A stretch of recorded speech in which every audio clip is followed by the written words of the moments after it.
오늘 말씀은 드라빔을 숨긴 라헬 그리고 그것을 찾는 라반. 그러나 찾지 못하고 이로 인해서 이제 야곱이 외삼촌 라반에 대해서 항변하는 이야기가 오늘 본문의 말씀이에요. 오늘 첫 번째 우리가 생각해 볼 것은 라헬이 드라빔을 감추었다는 것이죠. 그리고 라반은 드라빔을 찾다가 찾지 못하는 말씀이 우리 33절에서 35절 말씀이에요. 다시 한번 천천히 읽겠습니다.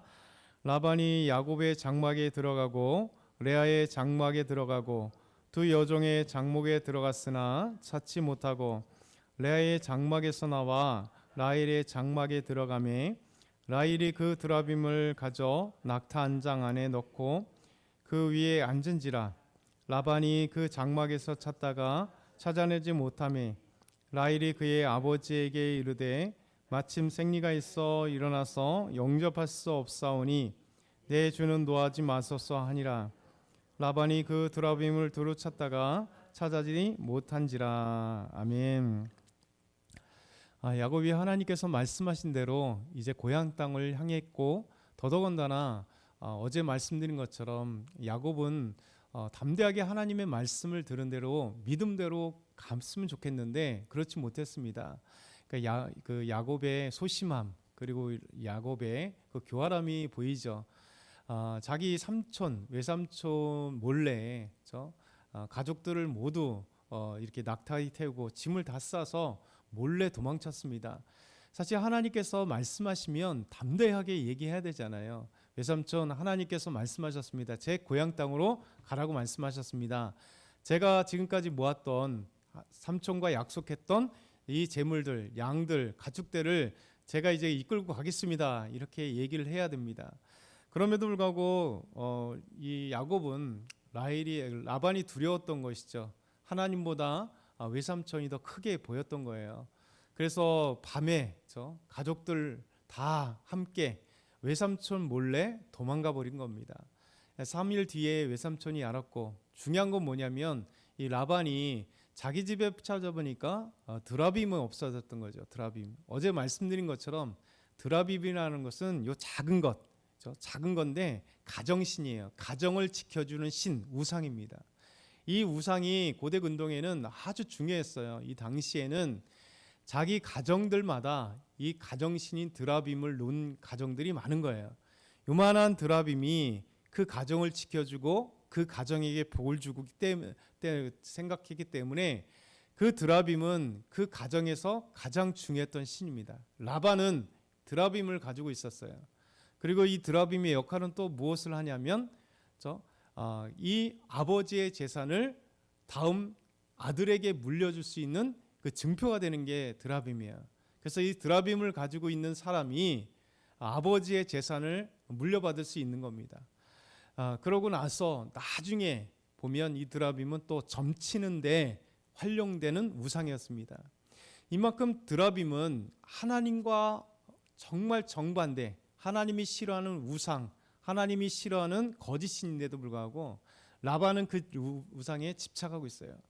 그리고 더더군다나 라반의 딸이었던 라헬은요, 야곱이 그렇게 사랑했던 라헬이지만 아직도 이 메소포타미아 문명의 이 문화적인 것, 종교적인 거에 벗어나지 못했다고 말씀을 드렸어요.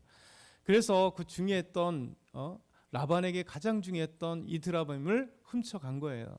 왜냐하면 이제 이 신이 우리의 신이라는 거죠.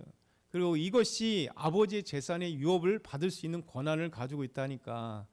여러분, 지금 야곱이 엄청 부자잖아요. 많은 양떼와 그리고 낙타와 어마어마한 재산을 가지고 지금 가족들과 함께 가고 있는데 라헬의 관심은 온통 그 신인 거예요. 그렇죠? 다른 사람들은 그냥 지금 출발하기 바빴는데 라헬은 드라빔을 훔쳤어요. 아버지 거를. 그리고 그 드라빔을 이제 숨겼던 것이죠. 오늘 말씀 보면 이 라반은 드라빔이 자기 가정에 중요했기 때문에 가정신이요, 자기의 재산을 물려주는 권한이 여기에 있는데 이것을 찾으러 야곱을 향해 달려오는 겁니다. 사실 야곱을 만나기 위해서 야곱을 사랑했기 때문에 온 게 아니죠. 그러면서 이제 어제 왜 이렇게 왔느냐, 도망갔느냐, 어쨌든 간에 야곱과 만나는 과정 속에 오늘은 이어지는 말씀이 이제 라반의 목적은 드라빔 찾기입니다. 그래서 오늘 말씀 보니까 야곱의 장막에 들어가고 레아의 장막에 들어가고 두 여종의 장막에 들어가서 찾지 못한 거예요. 그리고 이제 라헬의 장막에 들어간 거. 그러니까 그러면서 라헬의 장막에 들어가서 막 드라빔을 찾다 보니까 라헬이 머리를 쓴 것이죠. 아버지가 찾지 못하도록, 마침 아버지가 찾지 못하도록 낙타의 안장에다가 누웠다, 이렇게 해요. 낙타의 안장. 보통 우리가 이제 말의 안장을 생각하면요, 우리 영화 속이나 아니면 그 TV에서 종종 보셨을 거예요. 안장이라는, 말 위에다가 안장을 푹 이렇게 쓰면 어떻게, 그 보통 말 안장이면 어떻게 거기다 숨기지 이랬을 겁니다. 왜? 말 등에 안장이 그대로 안정되게 딱 붙어야 되니까. 근데 낙타의 안장은 그것과 다릅니다. 낙타의 안장은 나무로 이렇게 감싸요. 그래서 나무로 이렇게 해서 이 공간이 되게 뜹니다. 이렇게 돼 있는, 그래서 이 위에다가는 사람이 앉는 거고요. 이렇게 X자로 해서 이제 낙타를 딱 고정시키는 거예요. 그래서 낙타의 등과 이렇게 되기 때문에 이만큼 떠요. 그러니까 이 드라빔을 숨기기에 너무나 좋았던 그거예요. 결국 라반이 이 차지를 했을 때 라헬이 얘기합니다. 제가 마침 생리가 나서 이 곳에서 제 낙타에서 내릴 수가 없습니다 라고 얘기했고, 라반은 찾지 못한 거예요. 이 말씀에서 우리가 생각해 볼 거는 참 라헬은 지혜롭다는 생각이 들어요. 그렇죠? 라반이 지금 드라빔을 찾고 있는데 그걸로 어떻게 숨기느냐, 기가 막히게 낙타 안장에 숨기고 마침 또 생리가 난다고 속이면서 그 드라빔을 숨긴 거예요. 근데 문제는 뭐냐면 이 지혜를 참되게 써야 되잖아요. 그렇죠? 하나님을 위해서 써야 하고 가족을 위해서 바로 써야 되고, 진짜 믿음을 위해서 썼으면 얼마나 성경에서 우리에게 보여지는 그 믿음의 증거가 되겠습니까? 근데 라헬은 무엇에 썼어요? 우상을 지키기 위해서 썼어요. 그렇죠? 드라빔이라고 하는 이 가정신을 지키기 위해서 썼다는 것이죠. 지금 하나님의 말씀을 따라서 야곱과 아내 되는 라헬과 그 가족들이 지금 이삭에게로 가고 있잖아요. 평생 보지 못했던 시아버지 댁으로 가고 있잖아요. 야곱의 고향으로 가고 있잖아요. 그것이 라반을 위해서 도망가는 것도 있지만 하나님의 말씀에 가라고 했기 때문에 가고 있으면, 여러분, 우리가 순종해야 되는 것이 뭐예요? 하나님 말씀에 순종하는 거죠. 야곱도 하나님의 말씀을 들었음에도 불구하고 외삼촌을 두려워하고 몰래 도망갔어. 그리고 라헬도 하나님의 말씀을 들어 지금 가고 있는데 우상을 버리지 못하고 우상을 숨기는데 급급했던 라헬. 여기서 우리가 한 가지 생각을 해봐야 돼요. 우리는 하나님의 말씀을 들으면서도 예배 가운데 있으면서 어제도 적용했듯이 우리 세상의 것에 아직도 우리는 버리지 못하는 것들이 있지 않는가? 우리는 이 드라빔과 같은 우상이 아직도 우리 삶 속에 있지 않은가? 많은 그리스도인들이 지금 여기에 이제 묻혀 있는 거죠. 여러분, 아직 많은 그리스도인들이요, 아직도 무당에게 가서 점을 보거나 사주팔자를 보거나 아니면 타로 점을 보거나 신년이 되면 운세를 보거나 이런 그리스도인들이 너무 많아요. 하나님을 믿으면요, 하나님이 우리의 모든 것을 책임져 주시고 모든 것을 하시는 유일하신 하나님은 여호와 하나님밖에 안 계세요. 나머지는 다 가짜예요. 그럼에도 불구하고 지금은 우리 시대가 너무나 이 우상들의 삶 속에 묻혀 있는 거예요.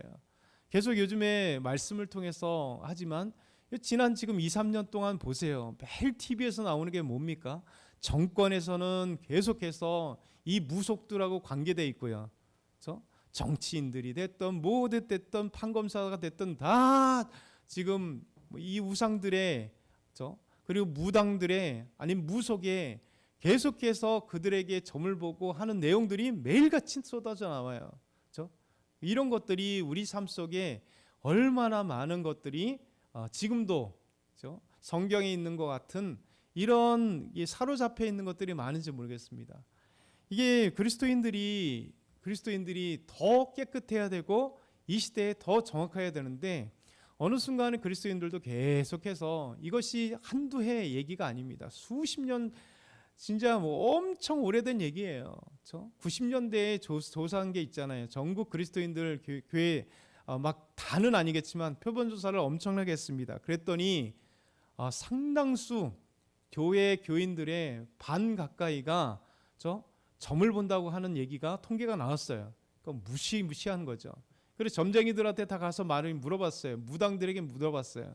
주 고객들이 누구냐 했더니 교회 권사들, 가끔가다 장로들, 집사들은 말할 것도 없이 이런 게 엄청나게 나와 있는 거예요. 이게 통계였습니다. 통계. 그러니까 유명한 통계 다 조사한 내용입니다. 지금이라고 없겠어요. 지금도 있는 거죠. 그래서 우리가 순수한 믿음을 지킨다는 것이 얼마나 중요한지 모릅니다. 이 시대는 오히려 우리가 더 하나님 앞에 순수하게 나가서 믿음을 지키는 것이 너무 중요해요. 그렇죠? 너무 중요해요. 우리 시대는 정말 하나님의 말씀 가운데 순수하게 나갈 수 있는 참된 하나님의 사람들을 하나님이 찾고 있다는 거예요. 라헬은 지금 그렇게 야곱이 사랑했던 라헬, 중요했던 라헬인데 라헬이 선택한 것은 뭐냐면 가장 중요했던 때에 드라빔을 선택하고 있는 거예요. 드라빔을. 그래서 우리가 이 믿음 안에서 어떻게 볼 것인가가 중요한 것이죠. 여러분 중요한 것이죠. 두 번째 보면 야곱은 라반이 자신이 추적한 일과 그리고 이 이제 드라빔을 찾지 못한 것에 있어서 막 항변하죠. 그러면서 36절에서 41절 보면 라반을 책망해요. 그러면서 막 얘기하죠. 왜 당신이 나를 찾았습니까? 내가 허물이 무엇입니까? 제가 당신께 20년 동안 14년을 당신의 두 딸을 위해서 헌신했고 6년은 내가 당신의 재물을 위해서 양떼를, 염소떼를, 이 가축떼를 내가 얼마나 헌신해서 돌보았는지 아십니까? 내가 섬길 때 낙태한 양이 있었습니까? 누가 물건을 훔쳐갔으면 내가 다 변상해 놓지 않았습니까? 막 이렇게 엄청나게 항변하죠. 왜 외삼촌은 저의 임금을 10번이나 품삯을 변경했습니까? 와, 이제 그런 얘기를 담대하게 얘기하는 거죠. 왜? 야곱이 라반이 그렇게 찾는 드라빔을 찾지 못했기 때문에 여기서 그런 담대함이 또 야곱에게 나오는 것이죠. 그러면서 마지막에 문제 야곱이 하나님께서 나와 함께 하셨다라고 마지막으로 고백하고 있어요. 우리의 삶의 모든 고백은 여기에 있어야 되는 거죠. 야곱이 그렇게 불완전하고요, 담대하지도 못하고요, 계략적이고 아주 하나님을 두려워해야 되는데 이런 환경을 두려웠던 야곱이지만 중요한 순간순간마다 믿음으로 고백하는 것이 있죠. 마지막으로 42절 마지막 한 절 같이 읽겠습니다. 우리 아버지 하나님, 아브라함의 하나님, 곧 이삭이 경외하는 이가 나와 함께 계시지 아니하셨더라면 외삼촌께서 이제 나를 빈손으로 돌려보냈으니라마는 하나님이 내 고난과 내 손의 수고를 보시고 어젯밤에 외삼촌을 책망하셨나이다. 아멘. 이것이 야곱의 가장 결정적인 순간에 또 고백되는 믿음인 거예요. 우리의 아버지 하나님, 아브라함의 하나님, 곧 이삭이 경외하는 이가 남과 나와 함께 하셨습니다. 만약에 하나님이 나와 함께 계시지 않았다라면 나를 빈손으로 보내셨을 것입니다. 그런데 하나님께서 나와 함께 하셨기 때문에 밤에 외삼촌의 꿈에 하나님이 나타나셔서 나를 해야 할 것을 막으신 것입니다 라고 담대하게 외치는 거죠. 우리 오늘 이 말씀을 우리가 기억했으면 좋겠어요. 아직도 나는 어제와 동일하게 오늘도 우리 삶에 적용해서 나를 아직도 사로잡고 있는 나의 드라빔이 무엇일까? 그렇죠? 나를 끊임없이 하나님 앞에 나가지 못하게 만드는 그런 드라빔이 뭘까? 내가 소중하게 느끼고 있는 그런 나의 우상 드라빔이 뭘까라는 것을 한번 적용해 보고 또한 어떤 상황일지라도 하나님은 함께 계시는데 우리가 하나님을 먼저 보자. 그렇죠? 우리가 어떻게 하면 하나님을 우리 상황보다 하나님을 먼저 볼 수 있을까? 오늘도 우리가 적용하면서 우리의 삶에 믿음을 찾아가는 저와 여러분이 다 되길 소망합니다.